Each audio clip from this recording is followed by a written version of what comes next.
본문의 말씀은 다윗이 하나님의 창조를 찬양하는 노래입니다.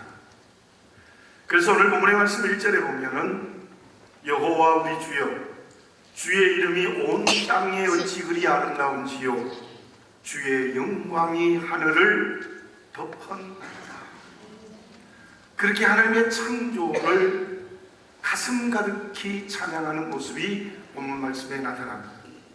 뿐만 아니라 3절에도 보면 주의 손가락으로 만드신 주의 하늘과 주께서 베풀어 두신 달과 별들을 내가 보니, 하나님의 창조를, 저 하늘과 달과 별, 하나님이 창조하신 것을 내가 보고 있습니다 라는 고백을 합니다. 그런데 그 1절과 3절 사이에 이 땅에 이루어지는 하나님의 창조적 섭리를 설명하고 있습니다. 2절에 보면 주의 대적으로 말미암아 어린아이들과 젖먹이들의 입으로 권능을 세우시며 이는 원수들과 보복자들을 잠잠하게 하려 하심이니이다.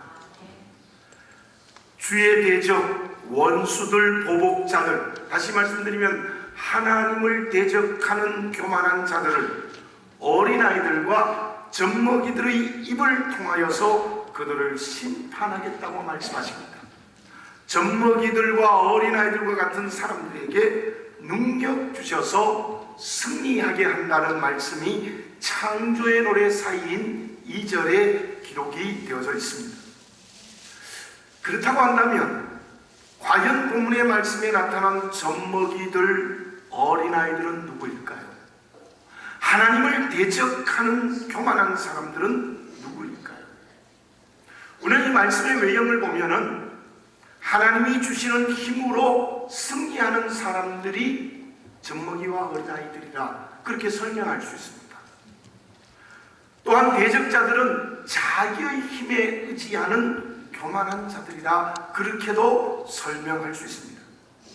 젖먹이들은 하나님 앞에 무릎을 꿇는 자들이고, 대적자들, 교만한 자들은 사람 앞에 무릎을 꿇는 자들이라고 해석할 수 있습니다. 그런데 오늘 이 본문의 말씀에서 창조적 승리를 노래하는 다윗의 노래에 나오는 젖먹이들과 어린아이들이 누구인가에 대한 좀 더 깊고 또 다른 의미의 말씀이 본문 말씀 속에 있습니다. 그것이 무엇이겠습니까? 제가 한 번은 월요일은 우리 목회자들이 쉬는 날이어서 아침 일찍 기독교 방송국에서 설교 녹음을 하고 교회에 왔습니다. 그때 교회는 아무도 없었습니다. 저는 조금 늦게 교회를 개척해서 지금 14년째가 되는 교회인데요, 많은 눈물을 흘리며 교회를 세웠습니다. 저뿐만 아니라 우리 많은 교우들이 눈물을 흘리며 세운 교회입니다. 한낮 시간에 본당의 한 중간에 들어가서 하나님을 바라보았습니다. 저절로 기도가 되어졌습니다. 하나님의 은혜에 감사하지 않을 수 없었습니다. 나도 모르게 눈물이 줄줄 흘러내렸습니다. 하나님 감사합니다. 이 교회를 은혜로 세우시고 여기까지 인도하시고 저로 하여금 목회자가 되게 하시니 감사합니다. 저는 그 시간이 새벽 기도의 시간보다 더 큰 은혜의 시간이었습니다. 너무너무 행복했습니다. 주님이 팔로 나를 안아주시고 계셨습니다. 기쁨이 넘쳤던 성령의 체험을 한 적이 있습니다. 하나님이 사람에게 똑같이 공평하게 주신 것이 있습니다. 우리 한번 가만히 들여다보십시오. 소유하고 있는 세상의 가치들은 전부 차별이 납니다. 물질을 소유하는 것도 차별이 나고, 건강도 차이가 나고, 지식도 차이가 나고, 능력도 차이가 나고, 여기 모인 우리 모두는 세상의 가치들이 다 차이가 납니다. 심지어 잘생긴 것도 차이가 납니다. 다 차이가 나요. 그런데 하나님께서 우리 모두에게 공평하게 주신 것이 있습니다. 똑같이 주신 것이 있습니다. 그것이 무엇일까요? 그것은 시간입니다. 저와 여러분들에게는 24시간이라는 하루의 시간, 하나님이 공평하게 똑같이 주셨습니다. 저는 낮 시간 교회 한 중간에 하나님의 은혜에 너무 기뻐했던 시간, 그 시간이 얼마나 제게 축복이었던지 모릅니다. 오늘 본문의 말씀에 나타난 젖먹이들과 어린아이들이 누구입니까? 하나님이 주신 시간으로 아는 사람. 다시 말씀드리면 주어진 시간을 하나님의 선물로 생각하는 사람이 오늘 본문의 말씀에 나타난 어린아이들과 젖먹이들입니다. 그렇다면 대적자들은 누구입니까? 그 대적자들은 주어진 시간을 자기의 것으로 착각하는 사람들입니다. 오늘 예배를 드리고 있는 저와 여러분, 나에게 주어진 모든 시간은 하나님의 선물로 생각하시기를 바라겠습니다.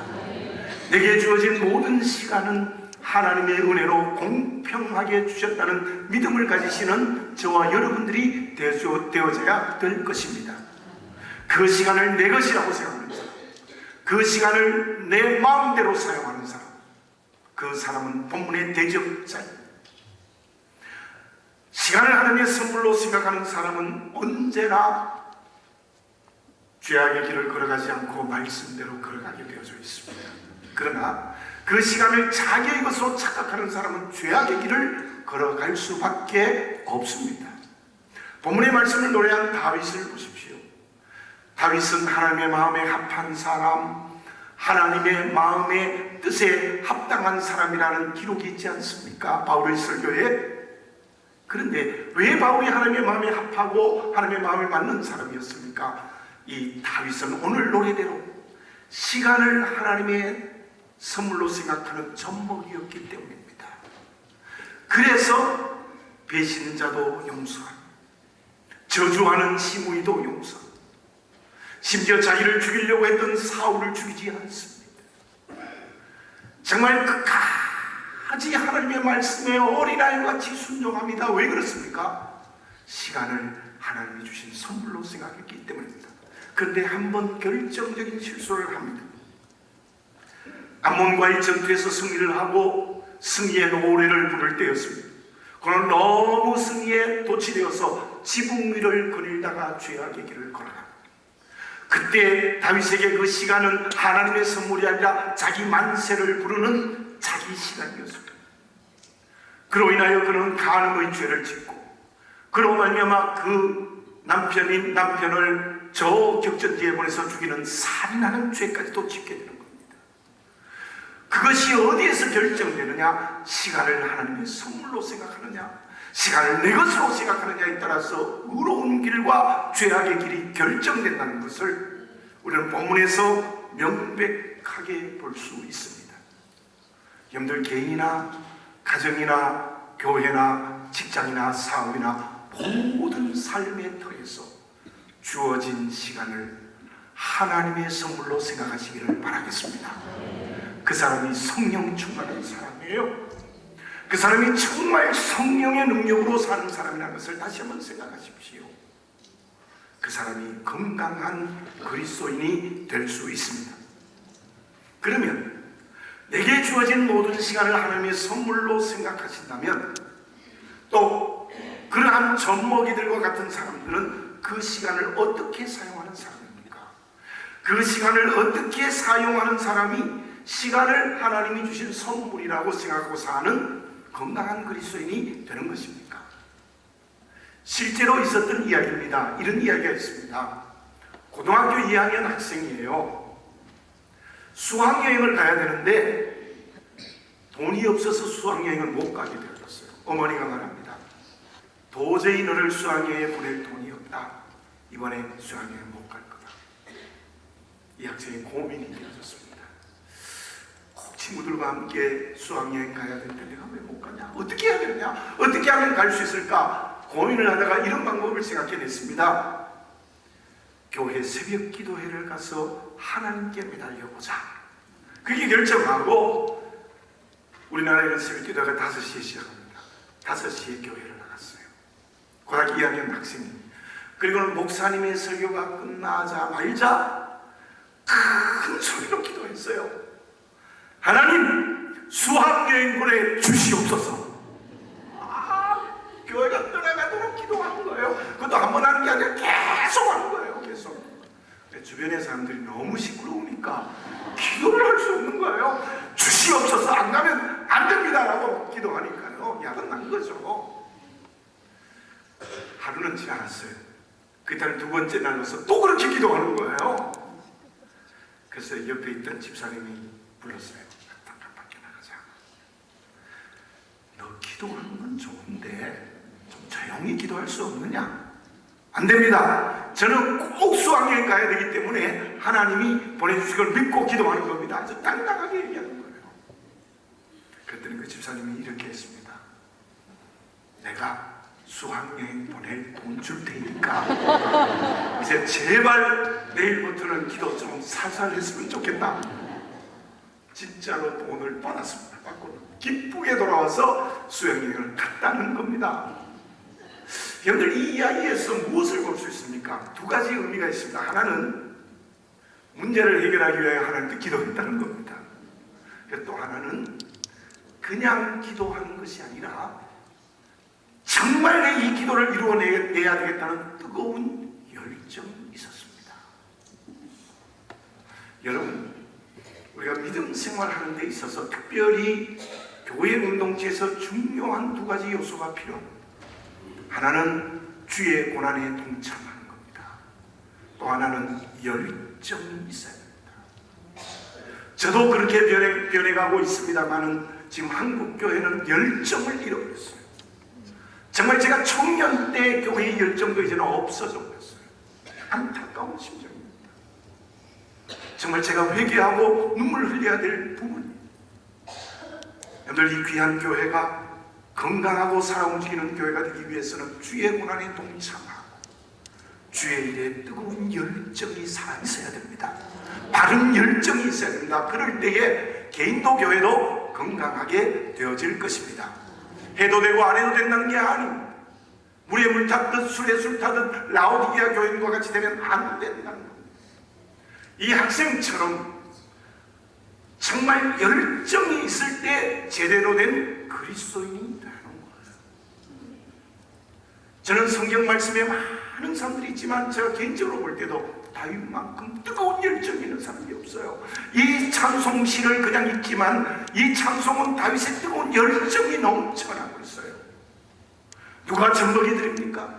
누가 시간을 선물로 생각하는 사람입니까? 누가 하나님이 주신 선물로 시간을 생각하는 사람입니까? 그것은 열정이 있는 사람입니다. 불이 확 타오르듯이 열정이 있는 사람이에요. 어떤 일에 열정이 있어야 되겠습니까? 오늘 본문의 말씀 6절, 7절, 8절을 제가 다시 한번 읽어드리겠습니다. 주의 손으로 만드신 것을 다스리게 하시고 만물을 그의 발 아래 두셨으니 곧 모든 소와 양과 들짐승이며 공중의 새와 바다의 물고기와 바닷길에 다니는 것이니이다. 하나님이 사람을 창조하시고 창조한 모든 것을 다스리라고 말씀하신 거예요. 이 말씀을 읽으면 생각나는 말씀이 있습니다. 하나님이 사람을 창조하시고 첫 번째 주신 창조 명령이에요. 이 창세기 1장 28절입니다. 본문과 거의 똑같아요. 하나님이 그들에게 복을 주시며 하나님이 그들에게 이르시되 생육하고 번성하여 땅에 충만하라. 땅을 정복하라. 바다의 물고기와 하늘의 새와 땅에 움직이는 모든 생물을 다스리라 하시니라. 하나님이 하나님의 형상으로 사람을 만들어 놓고는 어떻게 하셨느냐 하면 내가 만든 모든 것을 정복하라, 지배하라, 다스리라, 그렇게 말씀하시는 거예요. 자, 이 창조 명령이 죄로 말미암아 깨어져 버렸습니다. 죄로 말미암아 문제가 생겼습니다. 어떻게 되었습니까? 그 죄 문제를 해결하기 위하여 하나님이 사람이 되시고 십자가에서 우리 죄를 대신 지고 돌아가셨습니다. 그로 말미암아 우리는 하나님의 자녀 되어졌습니다. 하나님의 형상을 회복했습니다. 그렇다면 하나님의 형상을 회복한 우리들은 무엇을 해야 되는가? 무엇에 대한 열정이 있어야 되는가? 땅을 정복하고 지배하고 다스리는 데 대한 뜨거운 열정이 있어야 되는 거예요. 다르게 말씀드리면 이 세상의 노예가 되면 안 된다는 거예요. 그것이 어떻게 나타납니까? 예수님의 마지막 승천하시기 전의 사도행전 1장 8절의 말씀입니다. 성교 명령입니다. 성령이 너희에게 임하시면 너희가 권능을 받고 예루살렘과 온 유대와 사마리아와 땅 끝까지 이르러 내 증인이 되리라. 이 성교 명령은 창조 명령을 회복한 사건이에요. 성경 말씀이 많이 있지만 성경 말씀 전체적 두 축은 창조 명령과 성교 명령이에요. 이 창조 명령이 죄로 깨어졌다가 회복된 것이 성교 명령이에요. 무슨 말씀입니까? 젖먹이들은 시간을 하나님의 선물로 생각하는 젖먹이 어린아이들은 이 세상을 하나님의 나라로 만들고 이 세상을 정복하고 지배하고 다스리는 곳에 열정이 있어야 된다는 것입니다. 순서를 다르게 하셔야 돼요. 하나님은 경배할 대상, 예배할 대상, 순종할 대상, 경외할 대상이죠. 세상은요, 정복하고 지배하고 다스리고 복음으로 정복해야 될 이 세상이에요. 그런데 우리는 거꾸로 살아가고 있어요. 하나님의 자리에다가 세상 갖다 놓고 그 노예가 되어 종이 되어 정신없이 정신을 잃어버리고 세속하고. 여러분들 사람의 위치가 어디인지를 정확하게 알고 하나님은 경배하고 이 세상은 정복하는 그리스도인이 되어서야 될 줄로 믿습니다. 다시 말씀드리면 하나님의 뜻인 세상을 정복하고 지배하고 다스리고 세상을 복음화하는 데에 열정이 우리에게 있을 때에 그 사람의 시간을 하나님의 선물로 생각하는 사람이라는 거예요. 쉽지 않습니다. 어렵습니다. 그래서 그 길을 십자가의 길이라 말합니다. 십자가의 길을 여러 가지로 해석합니다마는 십자가의 길은 내게 주어진 은혜의 선물인 시간을 하나님의 뜻대로 사용하는 뜨거운 열정을 가지고 살아가면 그 사람이 십자가의 길을 걸어가는 사람이에요. 주님이 십자가를 질 때 어떻게 졌습니까? 철저하게 하나님께 순종. 철저하게. 다른 건 없어요. 철저하게 하나님께 순종했어요.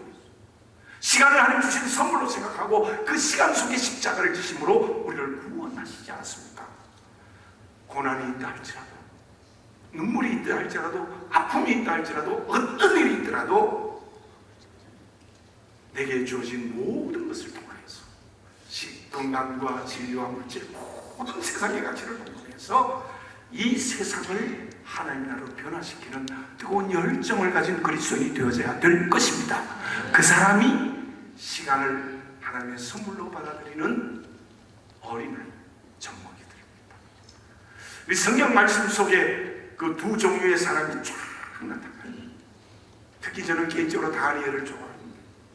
다니엘은 총리로서 매우 바빴지만 하루에 3번 기도하는 시간을 놓치지 않았습니다. 뿐만 아니라 사자굴에 들어갈 것을 알면서도 그는 죽을 줄 알고도 그 시간에 기도했습니다. 무엇을 위해서요? 예루살렘을 향하여 창문을 열어놓고 조국의 해방을 위해서 기도했습니다. 그 다니엘에게 하나님은 많은 마지막 때의 계시를 보여주셨습니다. 사도 요한처럼 하나님의 계시를 보는 시간이 다니엘에게 있었습니다. 실로 다니엘은 하나님이 주신 시간을 선물로 생각하는 사람이었고, 그리고 그 주어진 시간 속에 철저하게 세상을 정복하고 지배하고 다스리는 길을 걸어갔던 거예요. 그러나 하와부터 보세요. 가인, 그리고 소돔과 고모라의 사람들, 노아 시대 때 사람들, 가론 유다, 많은 사람들이 바로 하나님 주신 시간을 하나님의 뜻에 대한 열정을 가지지 않고 자기 멋대로의 잘못된 열정에 붙들려서 그 길을 걸어갔던 것입니다. 여러분, 오늘 이 예배를 드리면서 나는 어떻습니까? 정직하게 물어보십시오. 우리 교회는 어떻습니까? 정직하게 물어보아야 합니다. 여러분들 가정은 어떻습니까? 여러분들 직장과 사업은 어떻습니까? 정말 하나님은 경배의 대상이고 이 세상은 정복하고 지배하고 다스려야 될 그 자리를 바르게 알고 살아가는 시간을 하나님의 선물로 생각하여 하나님의 뜻대로 사용하는 열정이 있습니까? 만약 그것이 잘못되었다면 오늘 회개하는 역사가 우리에게 일어나야 될 줄로 믿습니다. 오늘 에베소서 5장 16절을 너무나 잘 알고 있습니다.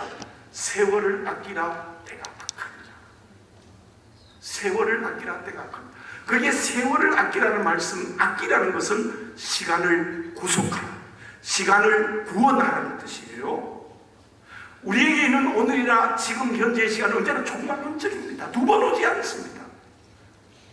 지나놓고 나서 후회하지 말아야 될 겁니다. 오늘 이 시간, 때가 찼고 하나님의 나라가 가까운 이 시간, 우리는 이 세상을 하나님의 나라로 정복하는 하나님의 뜻에 대한 뜨거운 열정이 있어야 될 것입니다.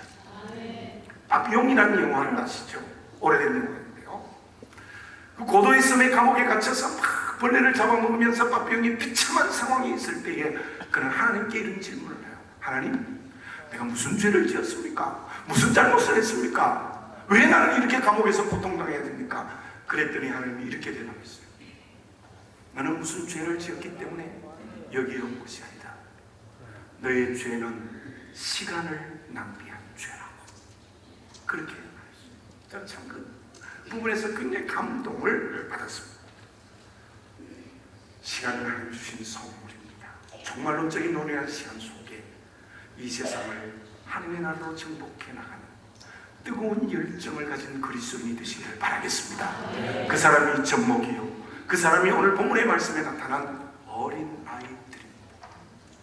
그러면 시간을 하나님의 뜻대로 사용하는 뜨거운 열정을 가진 사람은 어떤 사람이어야 되겠습니까? 어떤 사람일 때 하나님이 주신 시간을 하나님의 뜻대로 사용하는 열정을 가진 그리스도인이 될 수 있겠습니까? 실패하는 이유가 무엇입니까? 저도 지금까지 목회를 하면서 사업은 해보지 않았지만 가만히 보니까요, 실패하는 사람들의 말이 다 이런: 돈이 좀 모자라서 실패했다, 사람을 잘못 만나서 실패했다, 때가 오지 않아서 실패했다. 맞습니다. 그럴 수 있습니다. 그런데 제가 볼 때는 좀 다른 측면이 있어요. 목회자로서 성도들을 쭉 성공하고 실패하는 것을 볼 때에 다른 이유가 있어요. 실패하는 결정적인 이유는 자기를 바르게 발견하지 못했기 때문에 그래요. 자기를 바르게 발견하지 못하기 때문에 실패한다는 거예요. 자기를 바르게 발견한 사람은 성공하게 되어져 있어요. 성공과 실패는 환경과 관계에 있는 게 아니라는 거예요. 성공하는 이유는 나를 바르게 발견할 때에 가능하다는 거예요.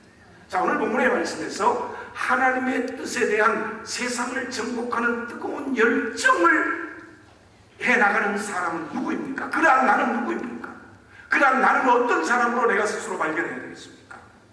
소크라테스의 델피의 신전에 너 자신을 알라는 말씀을 제외하고 성경 말씀 속에도 나를 빠르게 발견하는 사람이 될 때 우리는 열정을 가진 그리스도인이 될 수 있어요.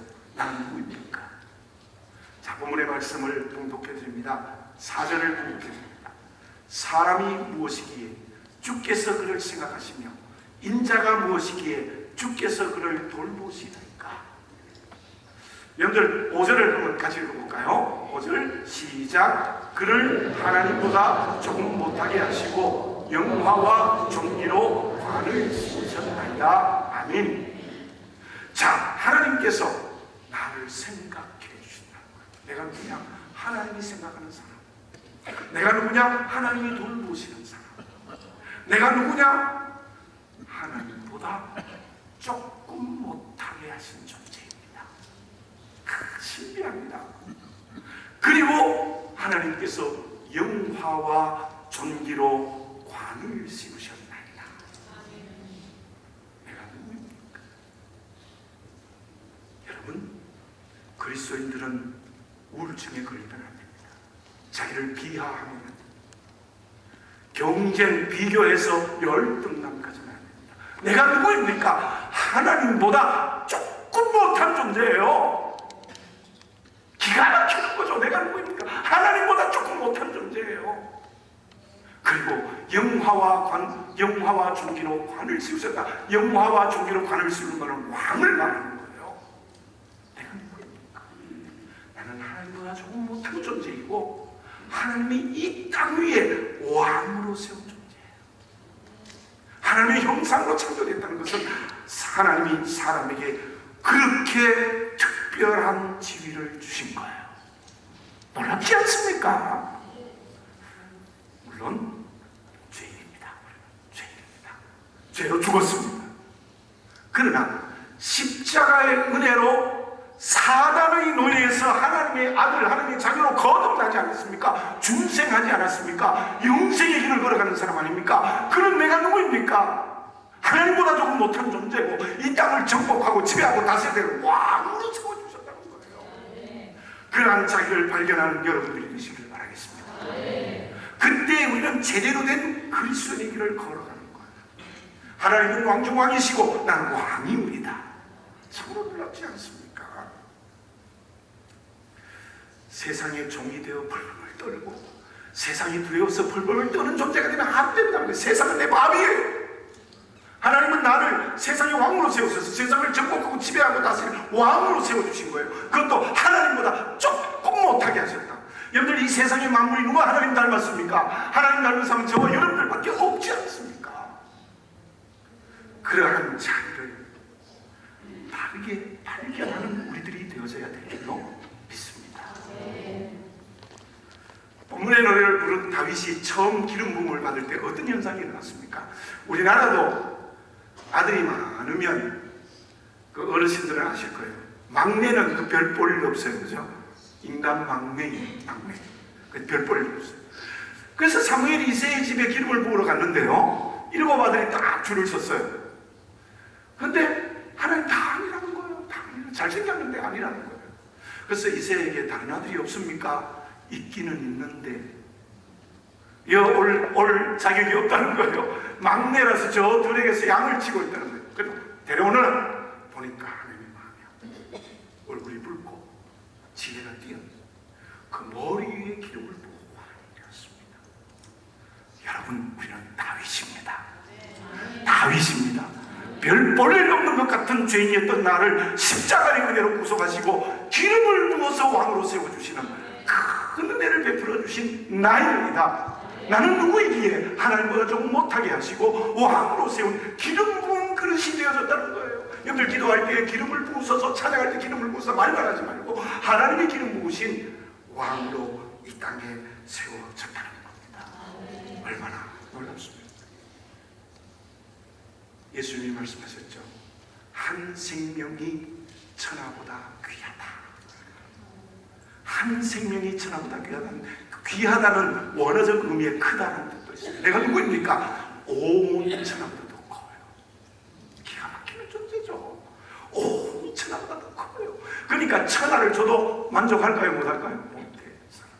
왜? 천하보다 더 크니까. 여러분, 돈 없어도 괜찮아요. 괜찮아요. 왜? 나는 천하보다 더 크거든요. 기가 막힌 존재예요. 이런 자기 발견을 제대로 할 때 젖먹이들이 될 수 있습니다. 이런 자기 발견을 제대로 할 때 내가 누구이기에 하나님보다 조금 못하게 하시고 영화와 종기로 관을 씌우셨다는 이 자기 발견을 하지 못하면 우리는 젖먹이와 어린아이들이 될 수 없어요. 오늘 이것을 바르게 발견하는 여러분들이 되어주시기를 바라겠습니다. 그 사람이 영적으로 살아있는 사람이에요. 그 사람이 하나님의 나라를 보는 사람이에요. 그 사람이 나의 신비를 아는 사람이에요. 그러면 그렇게 하나님보다 조금 못하게 하시고 왕으로서 이 세상을 정복하고 지배하고 다스리고 이 땅을 하나님의 나라로 정복해가는 왕이 될 때에 어떤 일이 일어나겠습니까? 오늘 본문의 말씀을 보니까 능력을 주셔서 대적자들을 이기게 하신다. 여러분들, 하나님이 능력 주시면 백전백승할 수 있을 줄 믿습니다. 승리합니다. 그리고 이 시편의 노래는 소극적으로 기쁨의 시에 기쁨이 충만해지는 거예요. 그때 기뻐지는 거예요. 제가 교회 안에서 눈물 흘리며 기도하는 그 시간이 너무 기뻤던 것처럼 기뻐해서 바울은 감옥에 집어넣어도 기뻐요. 여러분들, 예수 믿는 사람은 재미있게 사는 사람이 아니고 기쁘게 사는 사람이에요. 밤새도록 화투치고 밤새도록 춤추고 놀면 재미있습니까? 기쁩니까? 대답을 못하시네. 재미있지요. 그거는. 근데 밤새도록 열심히 연구하고 공부하면요, 이른 아침이 되면 마음이 뿌듯해서 기뻐요. 우리는 재미로 사는 것이 아니라 기쁨으로 살아가는. 정말 우리가 어린아이와 젊은이가 되면 하나님께서 우리 기쁨을 선물로 주세요. 그 기쁨은 그냥 내 마음에 차있지만 않아요. 흘러넘쳐요. 마치 야곱이 요셉을 축복했듯이 샘 곁에 무성한 가지가 되어서 그 가지가 담을 넘어가는 것처럼 결국은 이 세상을 정복한 곳으로 넘어가게 되어져 있다는 것입니다. 젖먹이들이 되십시오. 승리합니다. 하나님의 능력으로. 그리고 기뻐하게 됩니다. 그 기쁨이 세상으로 차고 넘치게 될 줄로 믿습니다. 실패하는 사람들의 8가지 습관이라는 책에서 8번째 이런 이야기를 했습니다. 일의 순서를 바꾸면 실패한다.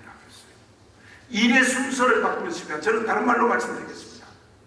하나님과 사람과 세상이라는 이 순서를 바꾸면 인생은 실패하고 마는 겁니다. 바꾸지 마십시오. 제자리를 찾으십시오. 하나님은 경배의 대상, 예배의 대상, 순종의 대상, 섬김의 대상입니다. 이 세상은 정복하고 지배하고 다스려야 될 대상의 내 자리입니다.